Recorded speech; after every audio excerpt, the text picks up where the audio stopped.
Underway. It started with Meg the Stallion testifying. I'm going to take you through what she testified about in the morning. We're currently on lunch break. She's going to come back and complete her testimony this afternoon. It started with questions about Tory Lanez. She testified that she knew him only for a short time leading up to this incident. They were friends. She was asked, were you intimate? She said yes. She was asked, were you exclusive? She said quite happily no. Then they asked her about her relationship with Kelsey. She said that she's known Kelsey since freshman year of college. How do you know her? How would you describe the relationship? I found her answer very interesting. She said, I quote, we did everything together. They asked her, hey, how do you feel about being here today? She was struggling through the testimony. I was a little surprised at her answer. She said, I don't feel good. I can't believe I have to come do this. Not really sounding like a victim to me. She's a strong black woman. That's the image that the jury, I think, would have gotten of her. And I expected her to say something more like, I'm here for justice. I'm here to tell my truth. That man shot me. They asked her about when they left the party and when Tory got there. So she explained that initially she had gotten there with a larger group of people. Then later she asked Tory to come. By the time Tory got there, it was a lot fewer people. And then towards the end of the night, they asked her who was left. And she said it was basically just me, Tory, and Kelsey. And then we got in the pool. Then she said that when they were in the pool, her wig started getting loose. It was coming off. She felt uncomfortable, so she wanted to leave. She told Kelsey. Her and Kelsey went to the driver and said, hey, we want to leave. And this brings up the first point of contention where, according to Meg, the driver said, I won't leave without Tory. Now, obviously, Tory's team says Meg said she won't leave without Tory.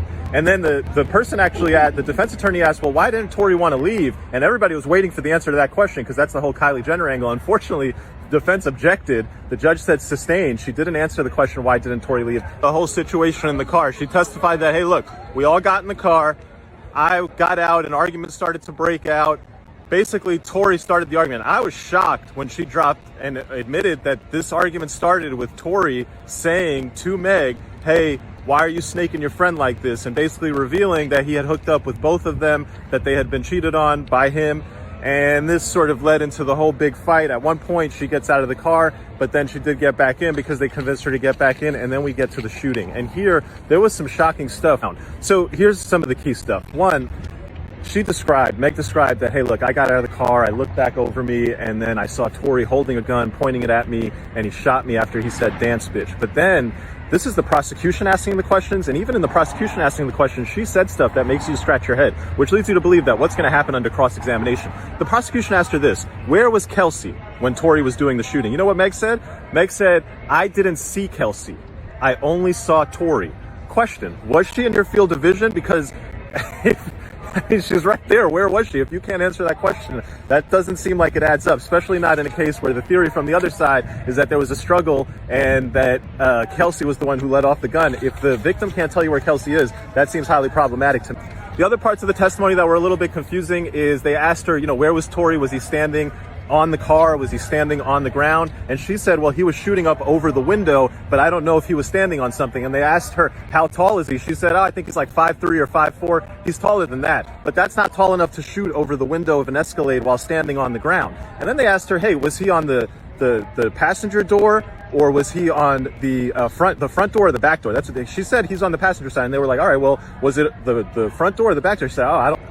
The other part of her testimony that I found a little confusing, it didn't mesh with what the prosecutor said in his opening. The prosecutor said in his opening that Kelsey went to where Meg was, and that after Kelsey went to where Meg was, after Meg had been shot, that Tory was approaching them. Meg's testimony today was different. Meg's testimony was not that she got shot, she went away, and then Kelsey went to where she was, and then Tory came at the two of them. No, Meg's testimony is she got shot, she went away, and then she saw Kelsey and Tory both coming to them. Again, does not add up.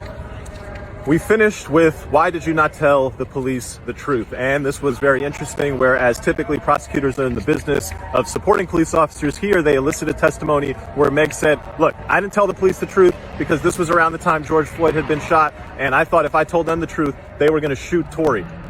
I didn't feel safe with the police. And I thought this was kind of weird, but she said it. She said, I'm a member of the black community, and in my community, we don't cooperate.